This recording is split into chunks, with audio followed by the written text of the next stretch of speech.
Teknologi perubatan negara kini terus berkembang dengan lebih efisien.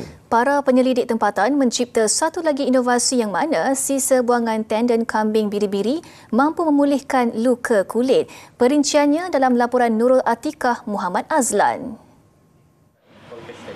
Penyelidik utama Jabatan Kejuruteraan Tisu dan Perubatan Regeneratif DITEM Fakulti Perubatan Universiti Kebangsaan Malaysia UKM, Profesor Madya Dr. Muhammad Fauzi Muhammad Busra berkata, cold patch direka bagi membantu kulit baharu tumbuh dengan lebih cepat dan teratur.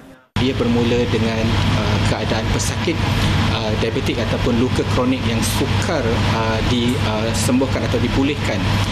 Sekarang kalau kita lihat di semua hospital ataupun di klinik, pakar perubatan ataupun doktor hanya melakukan pembersihan luka. Dalam tempoh 3 hingga 4 bulan, pesakit akan datang semula ke klinik untuk mendapatkan rawatan ataupun pembersihan luka tersebut yang telah mungkin dijangkiti oleh bakteria dan mungkin keadaan luka yang teruk.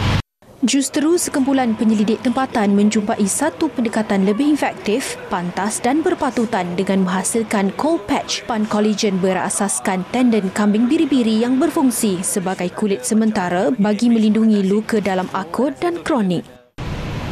Sekeping kolagen ini mampu mengubati luka kulit dalam dan secara puratanya hanya mengambil masa sebulan untuk sembuh sepenuhnya dengan lapisan kulit yang baharu.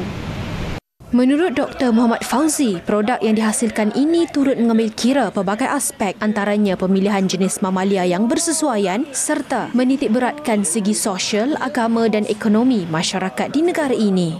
Kalau kita lihat bahan peranti perubatan yang serupa dengan cold patch ini adalah daripada lembu. Tapi bila kita lihat pada lembu tidak boleh digunakan kebanyakan untuk kalau kita tengok pada pasaran orang yang beragama Hindu. Dan kedua adalah kita lihat daripada penggunaan kolagen daripada ataupun khinzir. Bagi pengguna daripada agama Islam sangat sukar untuk kita menggunakan produk tersebut walaupun berkualiti tinggi. Sejak 2009 ia mula dilaksanakan, terdapat kesukaran yang dihadapi termasuk menghasilkan kolagen yang berkualiti tinggi setaraf antarabangsa.